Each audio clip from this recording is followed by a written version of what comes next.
কপিলী নৈত অবাধ বালি খনন জেচিবিৰ জৰিয়তে অব্যাহত খনন য'তে মন যায় ত'তে খান্দিছে বালি কাণহাৰ নাই খুজাই DFOৰ স্থান যমুনাচিতৰ এই দৃশ্য নেদেখে খুজাইৰ বনকৰ্মীয়ে যমুনাচিতৰ এই দৃশ্যটো নহয় বুলিও ক'ব নোৱাৰে বন বিষয়াই কাৰণ দৃশ্যটো GPS লোকেশ্যন অন কৰি তোলা দৃশ্য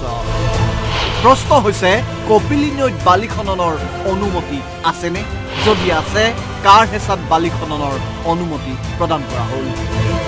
এই অবৈধ বালি খননৰ লগত জড়িত আছে কবিৰ ফাৰিজ শ্বৰীফ নন্দন আৰু গোপাল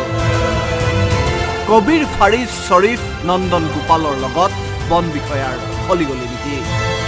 যমুনাচিতৰ পৰা বিভিন্ন প্ৰান্তলৈ বালি সৰবৰাহ হৈ থকাৰ পাছতো গুৰুত্ব নাই DFO ৰেঞ্জাৰ অথবা বিট অফিচাৰৰ কপিলী নৈৰ গৰাক সহায় অবৈধ বালি খনন কৰা কাৰ্যক লৈ চিন্তিত নৈপৰীয়া ৰাইজ বাৰিষাৰ সময়ত ভয়ংকৰ বিপদৰ সৈতে মোকাবিলা কৰিব লাগিব কপিলীৰ নৈপৰীয়া ৰাইজে কবিৰ ফাৰিজ শ্বৰীফ নন্দন গোপাল কাৰ মানুহ কিয় কবিৰহঁতৰ বিৰুদ্ধে ব্যৱস্থা ল'বলৈ ভয় খায় খুজাই DFOয়ে এই অবৈধ বালি খনন বন্ধ কেতিয়া কৰিব ব্যুৰো ৰিপৰ্ট